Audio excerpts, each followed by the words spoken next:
Você abriu o seu coração. Livro segundo escreveu Lucas. Evangelho de Jesus segundo escreveu Lucas, capítulo de número 24, a partir do verso de número 13. Evangelho de Jesus segundo escreveu Lucas.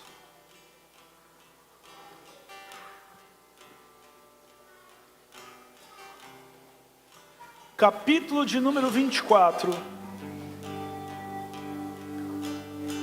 A partir do versículo de número 13. A mensagem hoje já veio com trilha sonora, né? Pronta. Que quantos hinos não tem sobre essa ministração? Se coloque de pé. Você que pode, em reverência à palavra, diz assim: naquele mesmo dia, 2 deles estavam indo para um povoado chamado Emaús, e a 11 quilômetros de Jerusalém. No caminho, conversavam a respeito de tudo o que havia acontecido. Enquanto conversavam e discutiam, o próprio Jesus se aproximou e começou a caminhar com eles. Mas os olhos deles foram impedidos de reconhecê-lo. E Jesus perguntou: sobre o que vocês estão discutindo enquanto caminham? Eles pararam com os rostos entristecidos. Um deles, chamado Cleopas, perguntou-lhe: você é o único visitante em Jerusalém que não sabe das coisas que ali aconteceram nesses dias? Que coisas? Perguntou ele. O que aconteceu com Jesus de Nazaré? Respondeu eles. Ele era um profeta, poderoso em palavras e em obras diante de Deus e de todo o povo. Os chefes dos sacerdotes e as suas autoridades o entregaram para ser condenado à morte e o crucificaram. E nós esperamos que era ele que ia trazer a redenção em Israel. E hoje é o 3º dia desde que tudo isso aconteceu. Algumas das mulheres entre nós nos deram um susto hoje. Foram de manhã bem cedo ao sepulcro e não acharam o corpo dele. Voltaram e nos contaram ter tido uma visão de anjos, que disseram que ele está vivo. Alguns dos nossos companheiros foram ao sepulcro e encontraram tudo exatamente como as mulheres tinham dito, mas não o viram. E Jesus lhe disse: como vocês custam a entender e como demoram a crer em tudo que os profetas falaram? Não devia o Cristo sofrer essas coisas para entrar na sua glória? E começando por Moisés e todos os profetas, explicou-lhes o que constava a respeito dele em todas as Escrituras. Ao se aproximarem ao povoado para o qual estavam indo, Jesus fez como quem ia mais adiante, mas eles insistiram muito com ele: fique conosco, pois a noite vem e o dia está quase se findando. Então ele entrou para ficar com eles. Quando estava à mesa com eles, tomou o pão, deu graças, partiu e o deu-lhes. Então os olhos deles foram abertos e reconheceram, e ele desapareceu da vista deles. Perguntaram-se um ao outro: não estava queimando nosso coração enquanto ele nos falava no caminho e nos expunha as Escrituras? Levantaram-se e voltaram imediatamente para Jerusalém. Ali encontraram os 11 e os que estavam com eles reunidos. que diziam: é verdade, o nosso Senhor ressuscitou e apareceu a Simão. Então os dois contaram o que tinha acontecido no caminho, como Jesus fora reconhecido por eles quando partiu o pão. Amém? Feche seus olhos por um momento, Pai de amor. Abra os nossos olhos nessa manhã, que nós podemos te reconhecer, Senhor. Senhor, mais do que apenas uma multiplicação, nós esperamos uma prosperidade. É o que eu te peço, Pai, no nome de Jesus. E quem acredita diz amém? Amém. Se sente por um momento, prometo não esticar muito. Nós estamos no nosso 7º dia para falar sobre prosperidade. 6 dias que eu venho ministrando sobre vocês a respeito de prosperidade. Confesso que essa semana é natural, quando a gente começa ou entra numa série ou começa a falar muito de um tema só, nós começamos a ficar preocupados, porque você precisa de um alimento novo. Não adianta eu subir aqui em cima do altar e pregar a mesma coisa sempre. E imaginando aquilo que Deus iria tratar no nosso coração, imaginando o dia que nós estamos e o significado dele, nós sabemos que na numerologia bíblica, você vai entender que o numeral 7 é o número da perfeição, é o número do alinhamento, é quando o milagre ocorre, é quando a perfeição é vista, é quando Deus Ele completa a obra. Olha para o irmão que está do seu lado, fala para ele com fé, fala: meu irmão, hoje é o dia que Deus completará a obra na sua vida. Querido, eu vou falar para você que eu já estive em culto no lar que se tivesse 4 pessoas era muito, mas estava muito mais animado do que este lugar. Porque não é quantidade de pessoa, é sobre acreditar e não acreditar no que pode acontecer. É sobre ouvir, guardar e praticar a palavra. Então olha para a pessoa que está do seu lado e fala: hoje Deus marcou com você um encontro para concluir a obra na sua vida. Aleluia! Porque deixa eu te falar, querido, não existe palavra, culto que é para quem não veio. Isso não se existe. A palavra é para quem está aqui dentro, é para quem veio, é para quem rompeu, é para quem está aqui ouvindo. Alguns de vocês estão os 7 dias aqui, outros não conseguiram estar os 7. Mas deixa eu te falar uma coisa, nós estamos em um único coração, voltados em um único objetivo. E durante essa semana, mais preciso, por volta da quinta-feira, Deus começou a falar no meu coração sobre essa palavra. Deixa eu te dizer uma coisa, querido. É necessário que antes que nós multiplicarmos, antes que a multiplicação seja vista em nossa vida, os frutos precisam existir. Olha para a pessoa que está do seu lado e fala: meu irmão, antes de multiplicar, você precisa frutificar.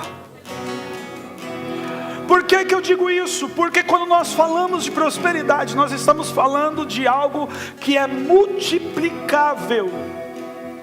A multiplicação, as pessoas ao nosso redor já veem no menor sinal. Quando algo começa a ser multiplicado na sua mão, as pessoas já começam a ver.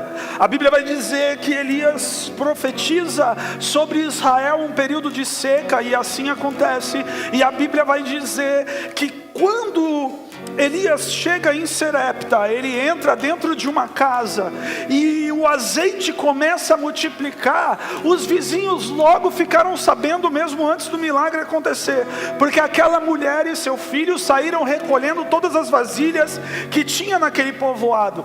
Quando nós falamos de prosperidade, nós estamos falando de multiplicação. Todo mundo vai ver, todos os vizinhos vão ver, sua família vai ver, o seu ministério vai ver. Prosperidade, ela é visível, só que antes de acontecer algo, para alguém ver, precisa frutificar, e a frutificação não é visível aos olhos de todos.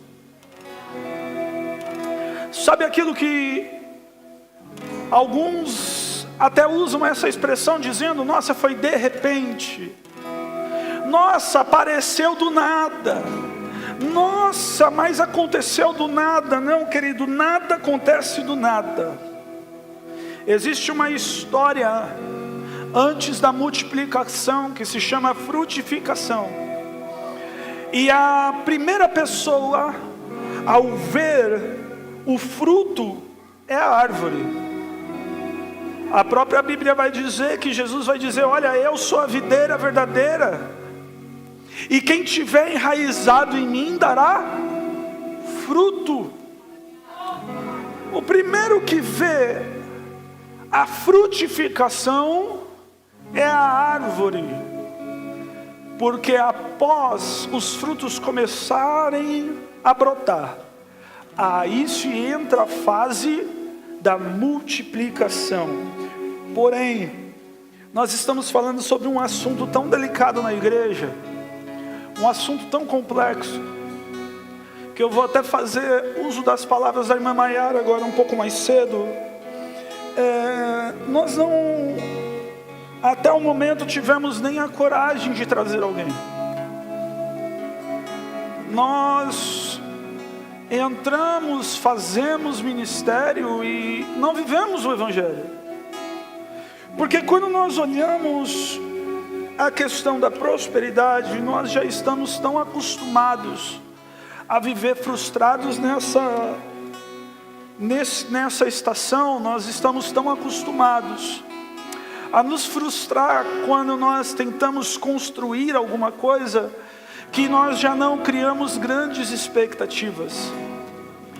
Nós entramos em uma campanha, propósito sério, ou como você queira denominar, é indiferente, porque todos têm o mesmo objetivo, mas nós já entramos com a expectativa lá embaixo, porque se algo acontecer, nos surpreende, porque a nossa expectativa nunca está lá em cima. Nós já estamos acostumados a nos frustrar, e esse é um problema, querido, porque deixa eu te dizer uma coisa: a multiplicação, ela não acontece se você não frutificar primeiro. Você vai ver no caminho de Emaús 2 discípulos frustrados com o que havia acontecido. E deixa eu te falar uma coisa: eles, mesmo andando com Jesus, eles ainda estavam frustrados. É fácil olhar pessoas dentro da igreja frustradas andando com Jesus. É fácil ver pessoas frustradas andando com Cristo, porque não entenderam a ordem das coisas, não entenderam o que era para, já foi explicado, e o que era para ter sido entendido. Querido, a Bíblia vai dizer que 2 discípulos, a Bíblia não fala se é homem ou mulher, a Bíblia não relata quem são os 2, apenas dá o nome de um. No caminho de Emaús, existe um teólogo muito conhecido no nosso tempo, chamado Charles Spurgeon, que ele diz que muito provavelmente, e ele acredita fielmente, que era um casal que estava andando no caminho de Emaús, pois ambos estavam indo para a mesma casa, e além disso, a obra da redenção precisava ser completa, porque da mesma forma que o pecado se apresentou para um casal a redenção se apresentou. Spurgeon acredita que os 2 discípulos eram um homem e uma mulher, para assim completar a obra que Cristo veio fazer. Mas a Bíblia vai dizer que eles estavam vindo de Jerusalém, eles estavam frustrados com aquela Páscoa. Talvez tenha sido uma das Páscoas mais tristes que eles tinham, porque deixa eu te falar uma coisa, não é que todo mundo seguia Jesus e todo mundo ficou triste, não. O que fez Israel ficar triste foi os sinais que aconteceu quando Jesus morreu. Que aí a gente vai ver que na hora nona, às 3 horas da tarde, houve um eclipse solar, tudo ficou escuro, o templo se abalou, houve um terremoto em Israel, e todo mundo entendeu que aqueles que eles estavam matando não era qualquer um. A Bíblia disse que naquele momento, alguns discípulos se esconderam em Jerusalém, com medo dos judeus. Outros partiram para Samaria, porque sabia que em Samaria os judeus não iriam lá buscá-los para matar. E 2 estavam caminhando para Emaús. Não é uma caminhada rápida, porque, se eu não me engano, a Bíblia fala que é 13 ou 14 quilômetros. Não é tão simples de caminhar e percorrer esse tempo. Mas a Bíblia vai dizer que Jesus aparece para eles e começa a pregar o que já havia pregado. Começa a ensinar o que já havia sido ensinado. Começa a passar para eles todas as mesmas expectativas que Jesus tinha passado 3 anos e meio passando. Deixa eu te dizer uma coisa, querido, 3 anos e meio de pregação de Jesus. Jesus pregou uma única coisa sobre o reino de Deus.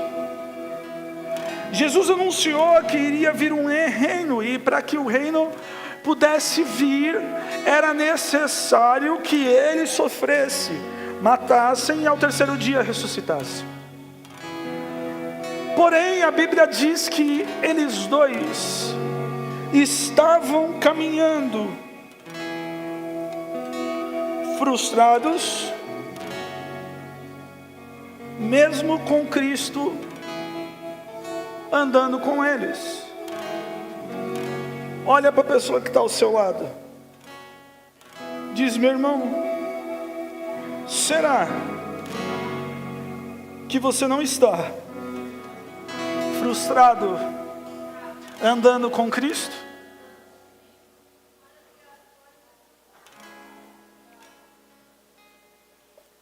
Deixa eu te falar algo. Quando nós falamos sobre prosperidade, nós falamos que é algo para se conhecer. Não é algo que Deus vai prometer alguma coisa nova. Não é algo que vai se ter revelação em cima disso.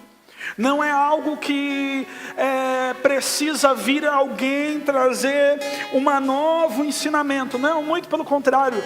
Tudo que se diz respeito à prosperidade está muito claro na Bíblia.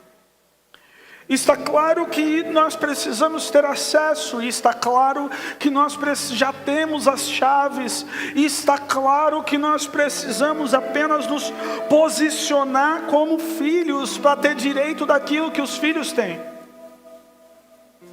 Se isso está claro, o porquê que muitas das vezes nós não partilhamos, vivemos isso? Se todo conhecimento, muitas das vezes a gente acha que temos, se tudo aquilo que nós aprendemos sobre prosperidade, sobre Cristo, parece estar tão claro, o porquê que prosperar não faz mais parte das nossas expectativas? Estive ministrando sobre os homens na última terça-feira, querido, e confesso que me assustou quando nós entramos no assunto sobre metas, e quase ninguém tem uma. Porque se nós não acreditarmos na Bíblia e no que ela diz, e nós não buscarmos o que ela fala, o que adianta eu e você continuar dentro de uma igreja?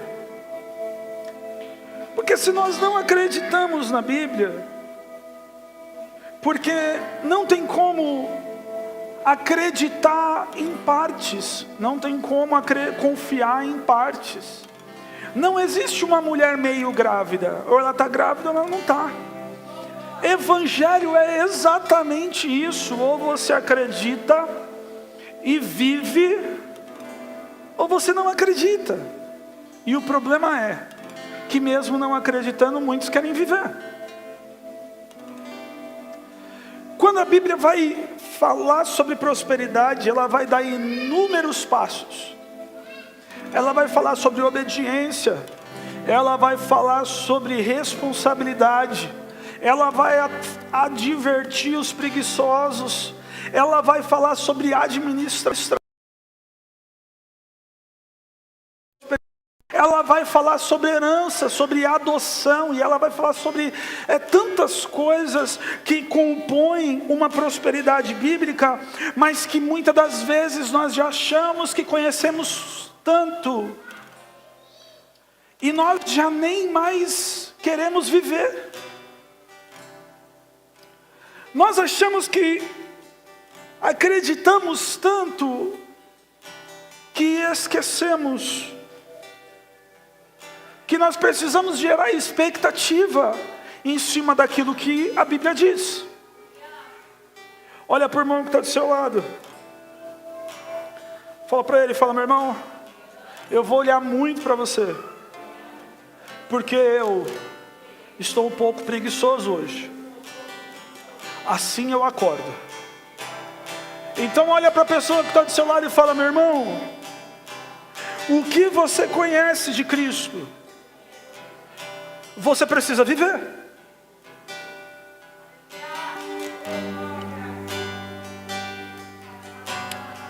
Se Ele disse que o melhor da terra é para nós, se Ele diz que nós somos filhos e nós temos o direito à herança por Cristo, se Ele diz que Ele preparou isso para nós,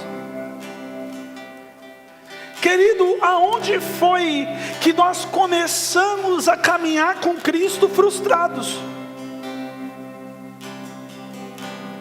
Olhar para esse texto de Emaús talvez seja um dos textos mais tristes, que mostra após a ressurreição de Cristo, porque duas pessoas conseguem se frustrar andando com Jesus. Ah, mas pastor, os olhos deles estavam tampados. Sim, os olhos estavam tampados, mas os ouvidos não.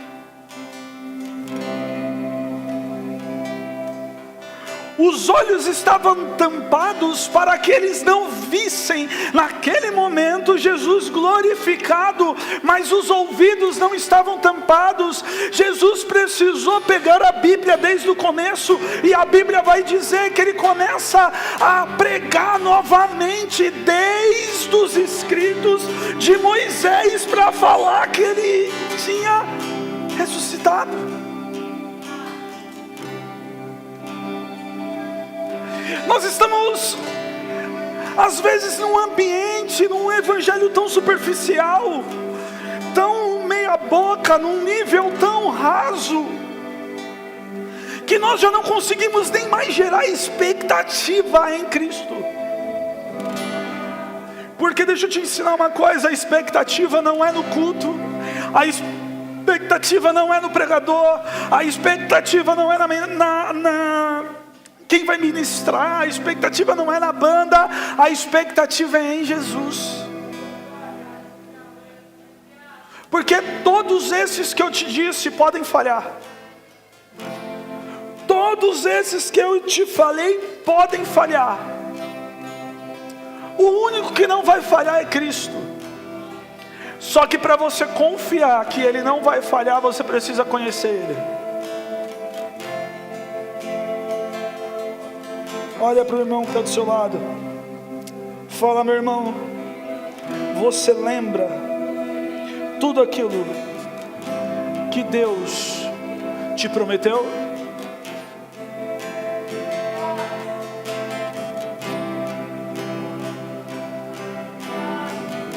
Porque, querido, se você não conhecer, se você não lembrar,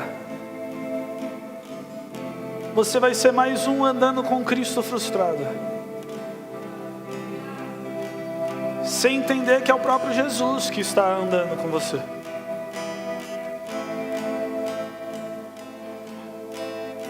Ao olhar tudo aquilo que Jesus ensinou,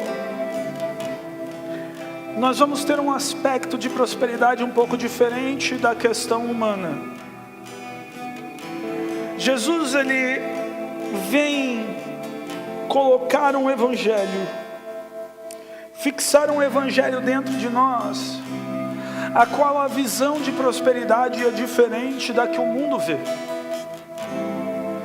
Porque deixa eu te dizer uma coisa, querido, a prosperidade de Deus existe apenas um caminho. A prosperidade da Bíblia existe apenas um caminho. Aí fora a prosperidade existem vários caminhos.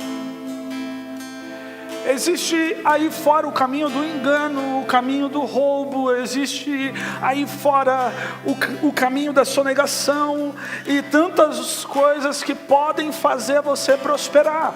Mas na Bíblia só existe um caminho.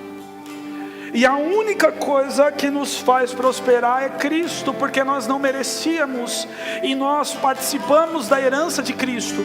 Só que se para nós entendermos e participarmos da herança de Cristo, nós precisamos entender que dentro do reino de Deus, o maior é o menor. O rei é que serve. O último é o primeiro. E não é no sentido que parece que as coisas estão de ponta cabeça, não. É no sentido, querido, que você precisa entender que dentro do Evangelho prosperar é primeiro entender e aprender a servir.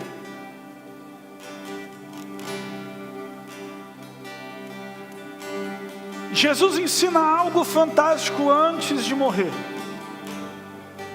Jesus senta com os discípulos, prepara o pão, prepara a ceia, mas a primeira coisa que ele faz é pegar uma toalha e uma vasilha d'água e se abaixar sobre eles e lavar os pés. O Rei de toda glória, o Rei de toda majestade, aquele que tem todo o domínio e poder sobre as mãos, estava curvado para mostrar para os servos que aquilo que ele estava fazendo era maior do que qualquer coisa. Quando nós falamos de servir, os dias de hoje já não são mais tão simples. Querido, nós temos dificuldades hoje nas igrejas, quando se fala sobre servir, porque parece que servir é demérito. É tão triste isso, que algumas igrejas se renderam para esse evangelho humano e trocaram a palavra servir pela palavra voluntariado. Essa semana eu estava conversando com o irmão Felipe um pouco sobre isso. A diferença do voluntariado é que eu me voluntario para o que eu quero. Eu me voluntario para o que dá. Eu me voluntario quando eu não tenho compromisso. Exemplo, semana que vem vamos lavar a igreja. Olha, semana que vem eu olho na minha agenda, eu não tenho compromisso, eu me voluntario, eu levanto a mão e venho fazer. Só que o servir não é por voluntariado. Até mesmo que a palavra servir, na etimologia vai dizer que é escravidão. Um escravo não faz o que quer. Um escravo faz o que o Senhor manda. E nós estamos entrando em uma teologia de voluntariado que está fazendo a igreja não servir mais. Já não tem mais prazer no servir um ao outro. Um copo d'água a pegar é um absurdo. Ter que respeitar ordens, ter que respeitar regras, é um absurdo. Ter que ouvir alguém falar que você precisa estar no culto, que você precisa fazer, é um absurdo. Porque o voluntariado faz o que gosta de fazer. O servo não. Faz o que tem que ser feito. E deixa eu te dizer uma coisa, não existe prosperidade na Bíblia sem que você entenda que Deus não te chamou para ser voluntário. Deus te chamou para você ser servo. Voluntário a gente faz o a mais, servo a gente faz o que tem que ser feito. Existe muito senhor querendo ser senhor, mas pouco senhor querendo ser servo, e quase nenhum rei querendo servir. Por isso que Jesus vai explicar que no reino de Deus, Mateus capítulo de número 6, Ele vai ensinar coisas, querido, que vai nos dar um norte sobre qualquer tipo de prosperidade. Ele vai dizer, olha, bem-aventurado, o que significa bem-aventurado? Seja alegre quando te fizerem sofrer, seja alegre quando te fizerem chorar, seja alegre quando você tiver sede de justiça, seja alegre quando por causa do meu nome falarem mal contra você, seja alegre quando por causa do meu nome te maltratarem, porque eu garanto o galardão, eu garanto a prosperidade, eu garanto o fim das coisas.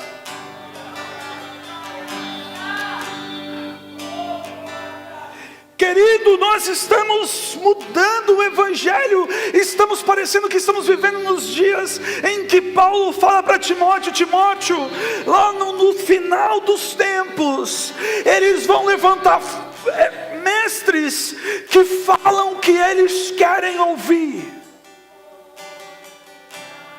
Eles vão levantar doutores para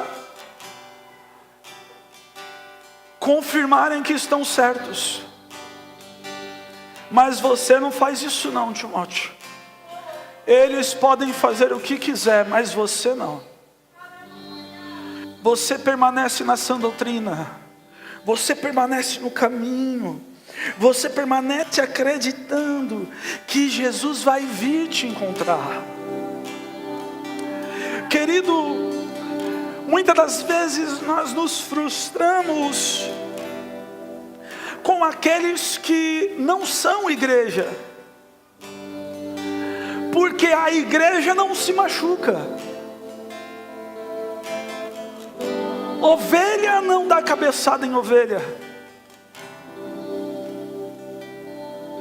E muitas das vezes machucado, marcado, nós acabamos nos frustrando, mesmo Jesus andando conosco, porque desvirtuamos aquilo que é o Evangelho. Querido, deixa eu te dizer uma coisa, eu não estou aqui para te contar o meu testemunho e muito menos os meus frutos. São as minhas atitudes que vão falar quem eu sou.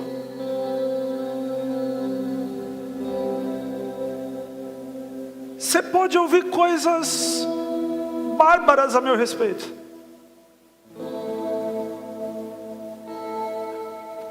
E olha que eu conheço ainda pecados piores do que falam.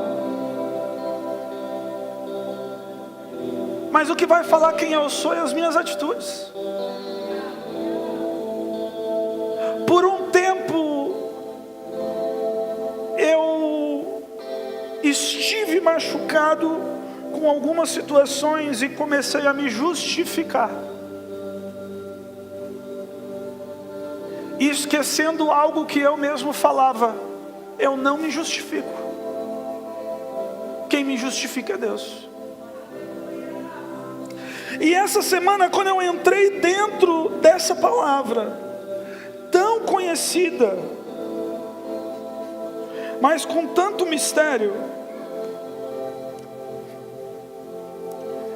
o Espírito Santo me fez lembrar ainda a qual evangelho que eu sirvo. Se eu me preocupo com a multiplicação ou com os frutos, se eu estou interessado em me justificar, ou apenas ficar quieto. Querido, da minha boca você nunca ouviu falar que o evangelho é fácil, mas da minha boca você também nunca ouviu falar que o evangelho é impossível. Jesus começa a trazer a memória para pessoas frustradas que existe ainda promessa, que a prosperidade ainda é real. Mas tudo está falando ao contrário. Querido, é fácil olhar para esses dois discípulos e dizerem: nossa, eles andaram com Cristo 3 anos e meio e estavam indo frustrados para sua casa. Mas o Cristo tinha morrido. Ao olhar humano, a história tinha acabado e os judeus estavam sedentos para continuar matando.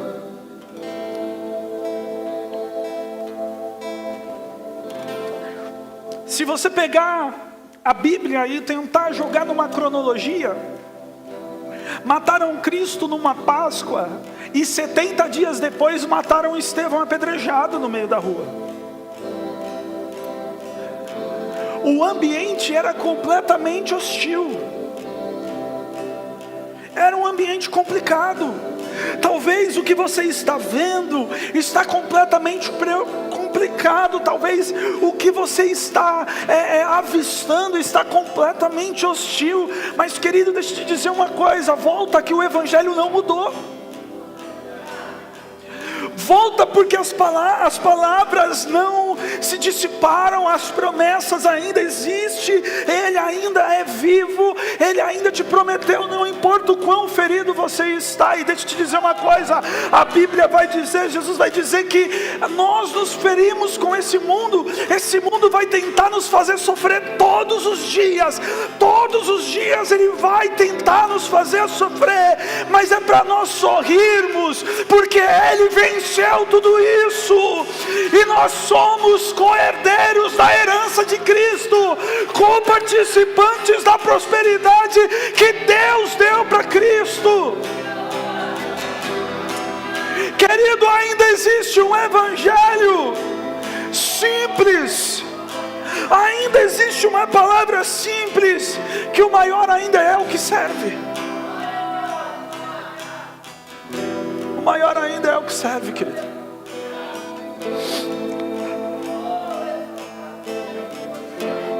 Olha para alguém que está do seu lado aí. Põe a mão no ombro dessa pessoa.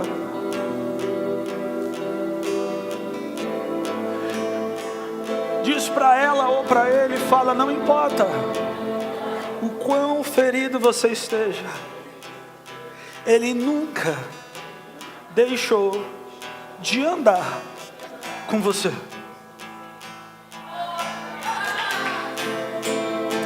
Querido, é tão fantástico que Jesus começa a pregar,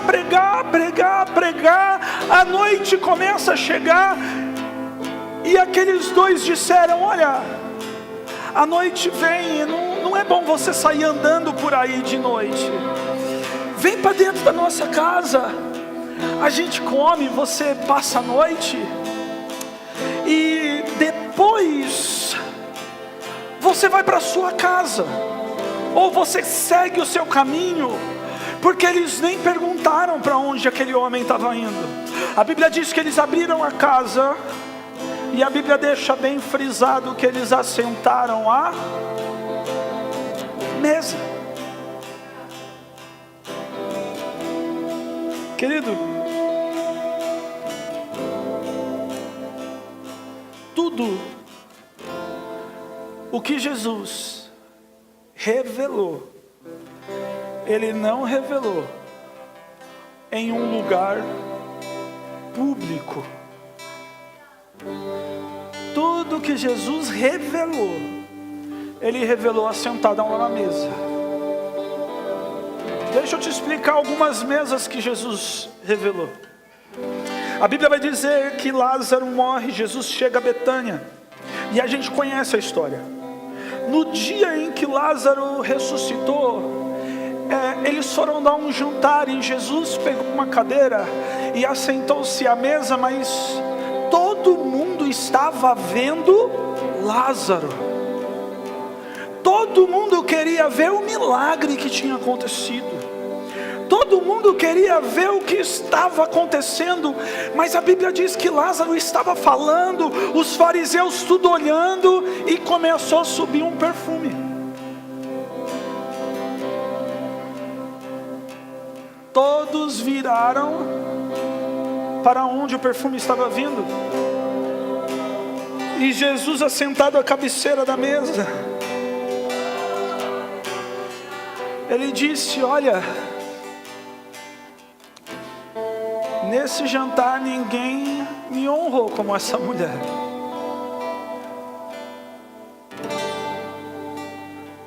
Ninguém nem ungiu a minha cabeça.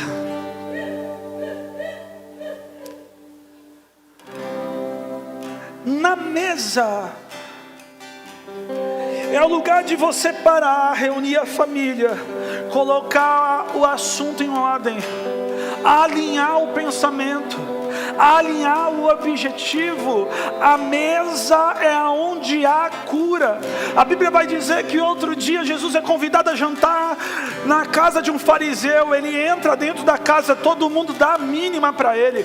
A Bíblia diz que ele encosta a cabeça sobre a mesa.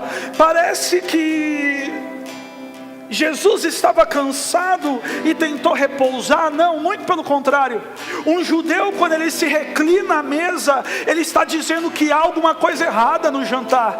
E a Bíblia vai dizer que uma mulher entra, quebra o vaso, derrama o azeite, e ele olha para Simão, o fariseu, e diz: olha, eu entrei na sua casa, você não lavou os meus pés. Eu entrei na sua casa, você não ungiu a minha cabeça. Eu entrei na sua casa, você nem me beijou. Mas essa mulher, ela seca os meus pés com os cabelos, ela derrama um azeite caro, ela me beija o tempo inteiro.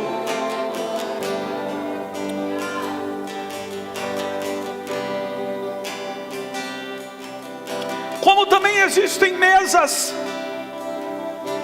que achamos que estamos certo, mas quando Jesus entra, ele tem que virar. A Bíblia diz que Jesus pega um dia, pega os discípulos e fala: vamos à casa de oração. Chegando no templo, a Bíblia diz que alguns estavam vendendo pombas, animais, e estava uma bagunça.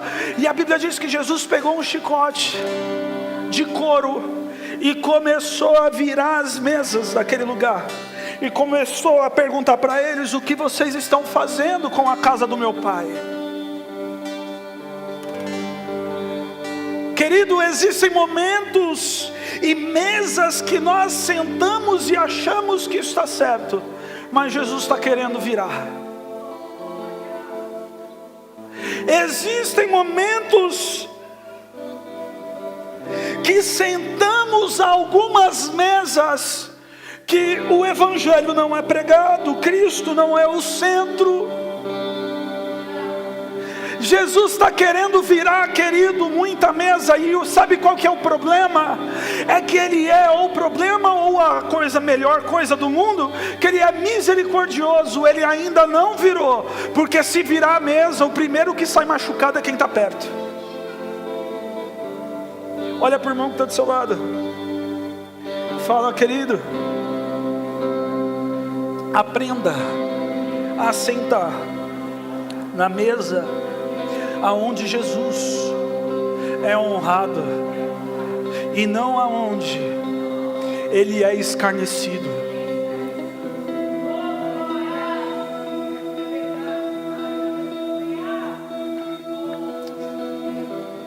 Existem prosperidades que para acontecer nós precisamos sair até de mesa de parente. Porque se Jesus não é louvado, Ele é escarnecido. E Jesus tem apenas duas atitudes quando Ele vê uma mesa: ou Ele se assenta ou Ele vira. Existem lugares, existem prosperidades que para acontecer, querido, vidas que para se deslanchar, está faltando você se levantar de algumas mesas.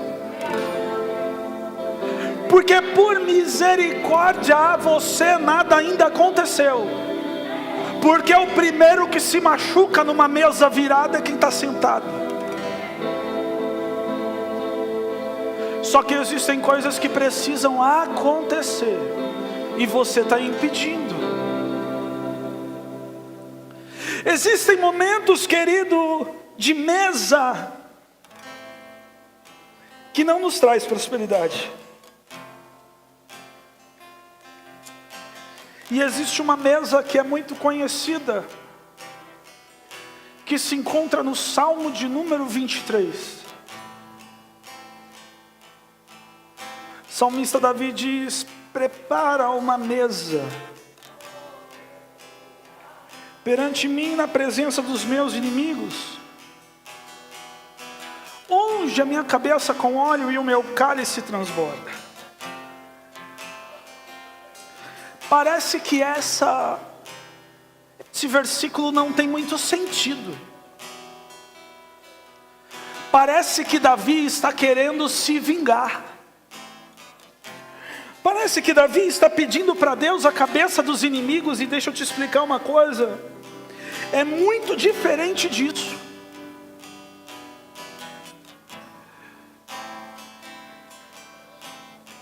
Um hebreu, quando dava um jantar,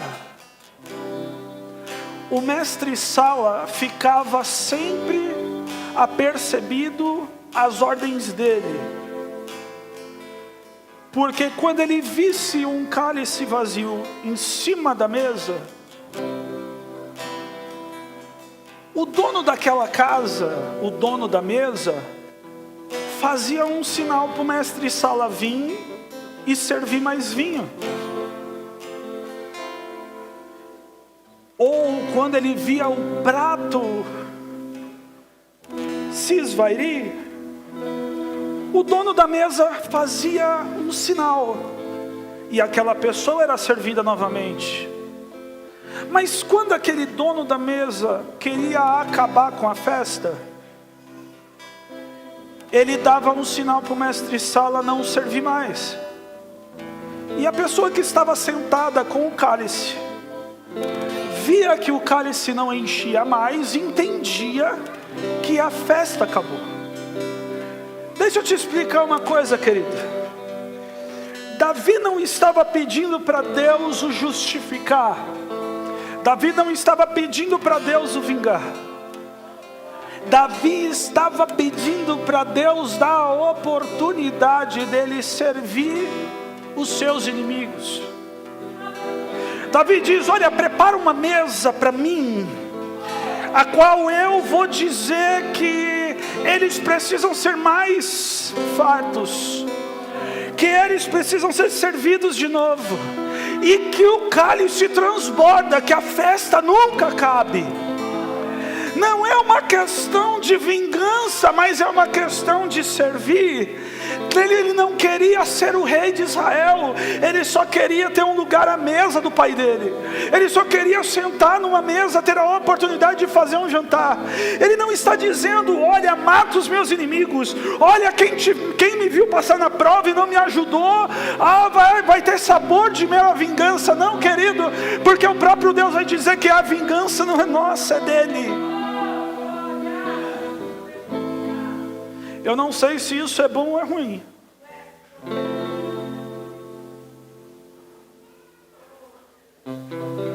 Porque Apocalipse capítulo de número 16, João vai dizer que viu o 7º anjo, e ele derrama a 7ª taça em cima da terra. E a 7ª taça é a ira de Deus. E a Bíblia diz que o homem começa a pedir a morte, mas assim ele não encontra mais. Em que Deus começa a acabar com tudo que tem em cima da terra.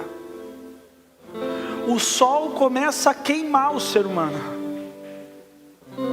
porque o sangue daqueles que foram feridos e mortos pelo nome dele estava clamando por vingança.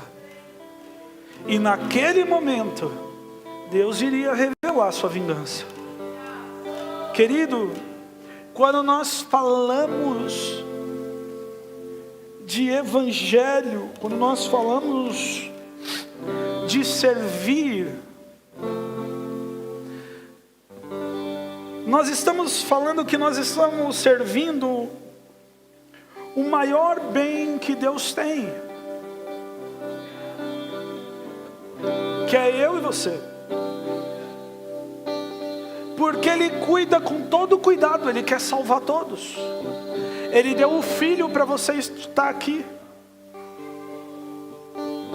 Por isso que Isaías vai revelar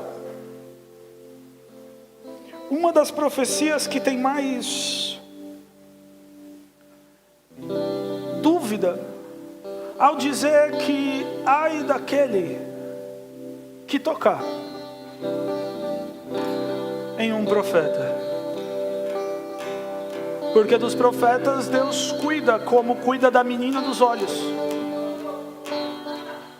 Querido,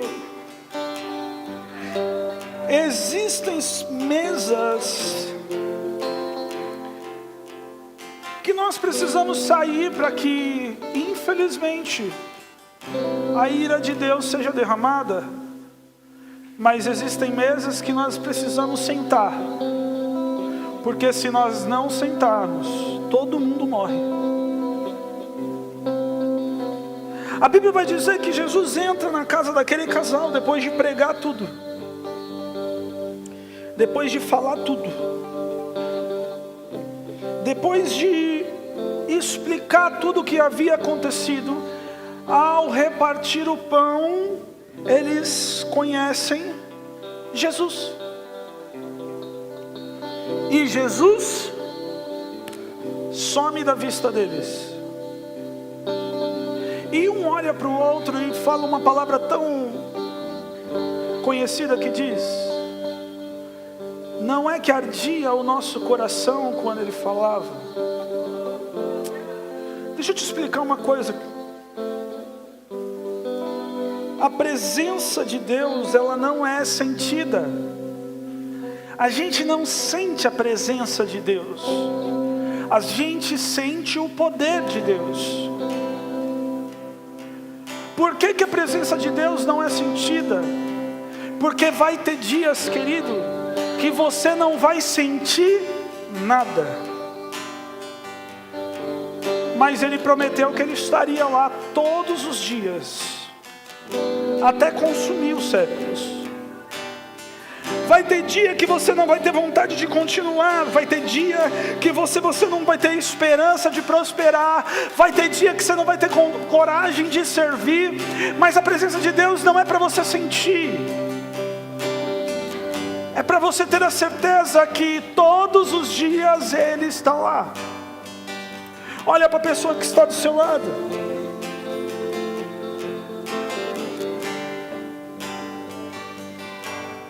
Fala para ele, fala: meu irmão, nos dias em que mais você achou que estava sozinho, Ele estava lá. Querido, existem momentos que nós queremos sentir para fazer, sentir para falar, sentir. Não, querido, a presença de Deus não se sente. Deus é por convicção e não por sentimento. Nós, quando sentimos algo diferente, nós sentimos o poder de Deus. Esse é sentido, mas a presença dele, ele já disse que ele ia estar. Independente do que esteja acontecendo, independente de qual caminho você esteja, independente se você está frustrado andando com Cristo, deixa eu te dizer uma coisa, ele nunca te deixou. Ele disse que ele estaria lá, e ele está. Ele está. E nós precisamos entender que quando ele promete que está, ele está no dia mau, ele está no dia bom, ele está na festa, mas ele está também no velório. Ele está na saúde e na doença. E não é que nem um casamento que a morte pode separar, não, nem a morte separa. Ele está presente em todos os momentos da sua vida. Mesmo muitas das vezes você querendo parar de existir, mesmo muitas das vezes você estando sofrendo. Porque deixa eu te dizer uma coisa, querido, se está doendo, volta para a mesa. Se assenta à mesa, que ele faz você ter toda a esperança novamente. Se está cansado, ele diz, olha, vinde a mim. Volta para a mesa, senta. Mas da mesa a qual não fala dele, sai.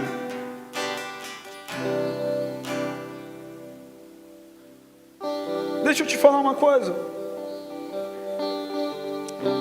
Se você quer aprender o que é realmente ser próspero e começar a multiplicação aparecer na sua mão, começar as coisas mudarem, o carro novo chegar, a casa nova chegar, começar a mudar o aspecto de vida, começar a parar de dever e agora está dando dinheiro para as pessoas. Deixa eu explicar uma coisa para você. Você precisa primeiro aprender a servir. Porque o segredo do Evangelho não é ser servido. O segredo do Evangelho é servir. É um lava-pé. Jesus, sabendo que iria morrer e sabendo que iria viver algo que ninguém nunca tinha vivido, vencer a morte, fechar o inferno, receber a coroa do Pai, ele estava lavando o pé nas horas que antecederam. Querido, se você soubesse que você tem 12 horas de vida, o que você faria? Jesus estava lavando o pé. Pés que tinham cansado de andar, sujo de pó, não tinha asfalto, era poeira. As suas últimas horas, Jesus decide colocar uma toalha na sua coxa e colocar os pés dos discípulos em cima dela e começar a limpar pé por pé.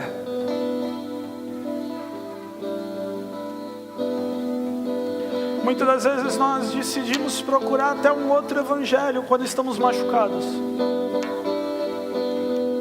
Decidimos trocar até de caminho quando estamos machucados.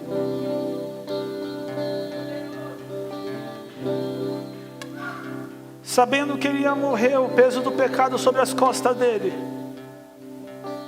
ele se abaixa para lavar os pés.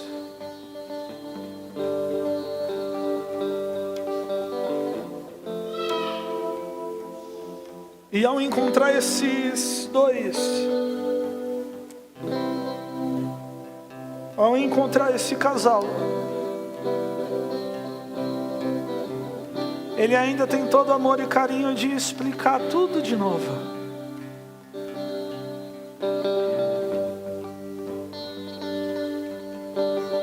Se nós não aprendemos a servir uns aos outros,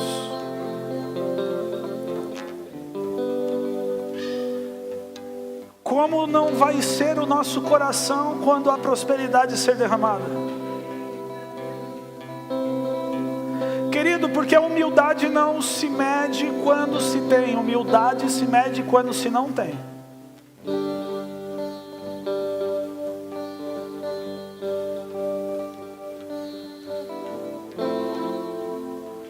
Olha para alguém que está à sua volta.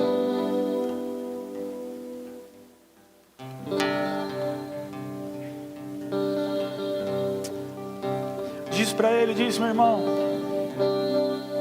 ele está aí, ouvindo cada palavra, enxugando cada lágrima, rindo de cada risada. Ele nunca te deixou só. A palavra dele não volta vazia.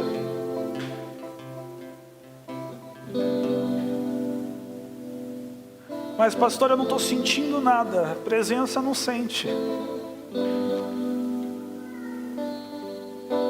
Presença é convicção. Chegou a hora da igreja começar a acessar o que é para a igreja acessar. Mas para a igreja começar a acessar, ela precisa ser igreja. Eu quero a herança de filho, mas eu não quero ser filho. Querido, ser filho não é tão legal. Hoje eu vejo os meus pais com o Heitor, com o Guilherme. Querido, são outras pessoas. Não foi esses dois que criou a gente, não. Não foi. Ser filho tem que lavar banheiro. Ser filho é ter que ir no mercado 10 vezes. Ser filho é padecer quando está todo mundo padecendo junto. Mas é ter a herança.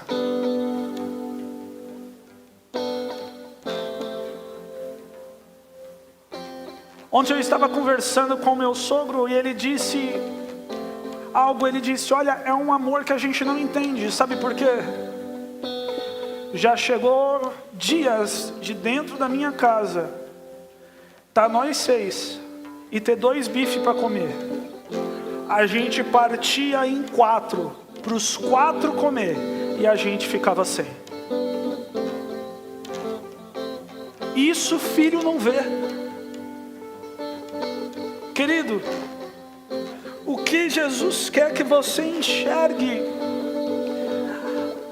além do ambiente de perseguição, além do ambiente hostil, além dos judeus que querem matar, além do Jesus que tinha sido crucificado, Ele quer que você enxergue que mesmo depois nisso tudo, Ele estava caminhando junto.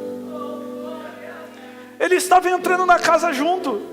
Ele estava partindo pão de novo junto. O ambiente não transformou o ambiente. Jesus não tirou eles do caminho de Emaús e levou eles para Orlando, nos Estados Unidos. Não, eles continuaram no caminho de Emaús, mas Ele estava lá presente. E querido, é isso que é ser filho, é participar junto. Vai ter dia que você não vai gostar do seu pai. Quantas das vezes a gente não gosta, irmão? Quantas das vezes a gente toma bronca e irmão quer o mal do pai, acha que o pai não sabe o que está falando, mas depois vai passar anos, vai passar dias, a gente vai saber que aquilo que ele falou serviu naquele momento para que eu e você não se perdesse. O próprio Jesus olha para os discípulos e fala: olha, filhos, o que eu faço agora vocês não entendem. Mas vai chegar um dia que vocês vão entender. Querido, ter acesso à prosperidade é ter acesso a uma vida olhando e visando Cristo. Ele não está dizendo que você não vai se desesperar. Ele não está dizendo que você não vai duvidar. Ele não está dizendo que você não vai sentir, se você vai se machucar, que você vai querer desistir. Ele não falou isso. Ele falou que Ele vai estar lá todos os dias, até os séculos serem consumidos. Ei, quando você fala que você quer desistir dentro do seu coração, Ele está lá. Você acha que você não desistiu por quê?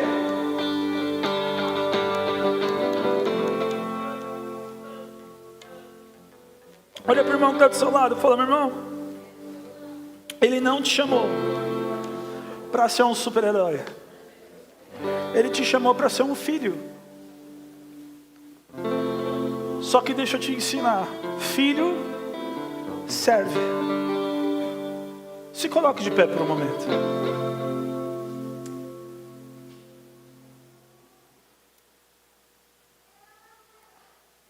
Aleluia.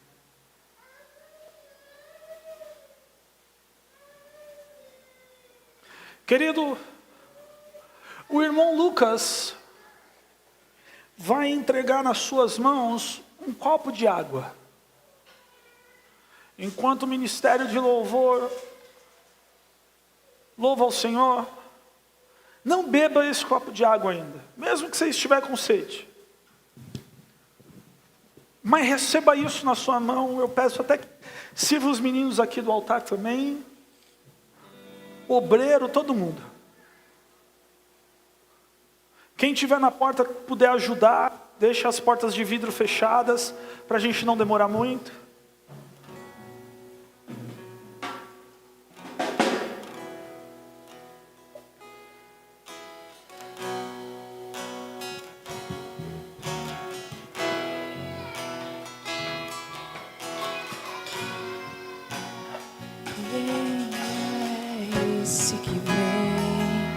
Nos abraçando. Quem é esse que vem nos constrangendo com o olhar? Ele é tão sábio, ensina em amor. Ele é tão manso, cuida dos corações.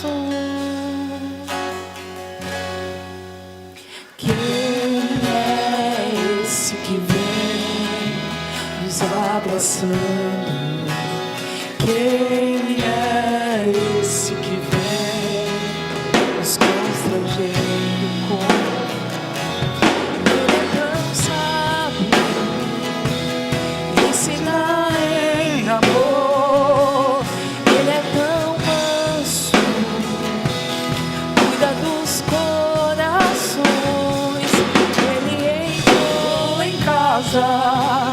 Ele está na mesa, Ele nos observa, sabe que o esperamos, e ao batir o pão, os nossos olhos se abrem e reconhecemos quem Tu és.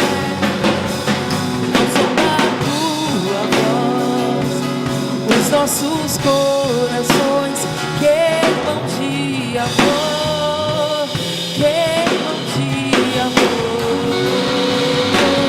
E ao batir os nossos olhos se abrem e reconhecemos quem Tu és. Ao som da Tua voz, os nossos corações queimam de amor, queimam de amor. Nós arrumamos a casa, perfumamos ela toda, nós preparamos a mesa, tome um lugar de honra. Nós arrumamos a casa, perfumamos ela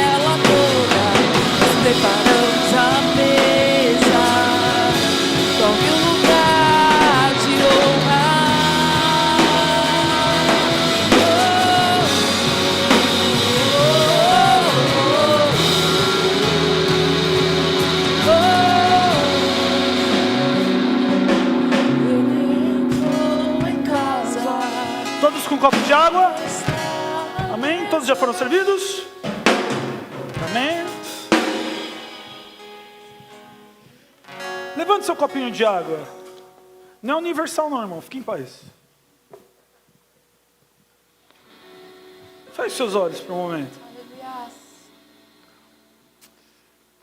Essa oração você vai repetir comigo, amém? Amém. Fala, Senhor Jesus, Senhor Jesus, este este é o meu é o meu copo copo de água. de água. Ele é meu, Ele é meu, foi-me dado. foi me dado. Mas Mas eu decido eu decido compartilhar compartilhar com os meus irmãos. com os meus irmãos, Porque não tem porque não tem nada nada que seja meu. que seja meu. Tudo Tudo é teu. é teu. A roupa A roupa que eu vim que eu vim é tua. é tua. O filho O filho que eu tenho que eu tenho é teu. é teu. O cônjuge O cônjuge que me dá dor de cabeça que me dá dor de cabeça é teu também. é teu. A casa que eu durmo A casa que eu durmo é tua. é tua. E a partir de hoje E a partir de hoje eu paro de reclamar eu paro de reclamar daquilo que é seu e não é meu. Você vai sair do seu lugar agora e você vai trocar com 3 pessoas esse copo de água antes de você beber.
Existe uma unção que está descrita no livro de Salmos,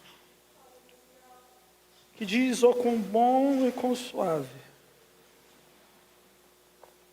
em que os irmãos vivam em união. É como o óleo que desce sobre a cabeça e escorre nas barbas até a orla do vestido de Arão. A Bíblia está dizendo que todo aquele que viver em unidade com o seu irmão tem as bênçãos que foi direcionadas para o sacerdote. Viver como sacerdote na Bíblia, para os nossos dias, talvez não era muito fácil. Mas viver como sacerdote na Bíblia significa que Deus o sustenta em tudo. Não precisa se preocupar com o que vai vestir. Não precisa se preocupar onde vai morar. Não precisa se preocupar com o carro que vai ter. Não precisa. A preocupação disso tudo é de Deus. Aleluia. Isso é viver prosperidade. Aleluia. Agora sim você pode. Bebe essa água e após isso, abrace todo mundo da igreja, querida. Sirva os seus irmãos.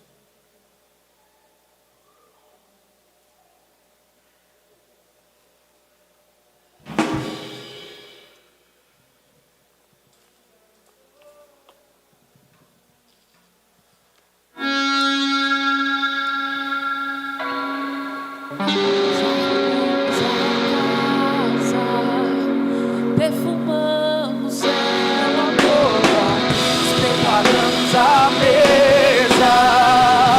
No lugar de honra, nós arrumamos a casa. Perfumamos ela toda, nós preparamos a mesa. No lugar de honra. Oh,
preparamos a mesa com lugar de honra.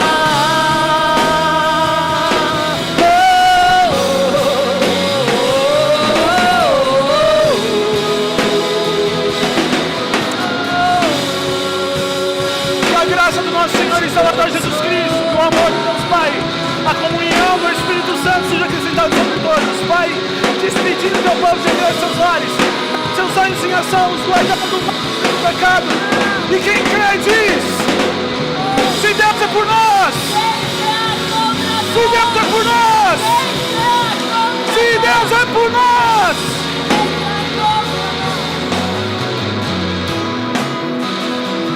Nós te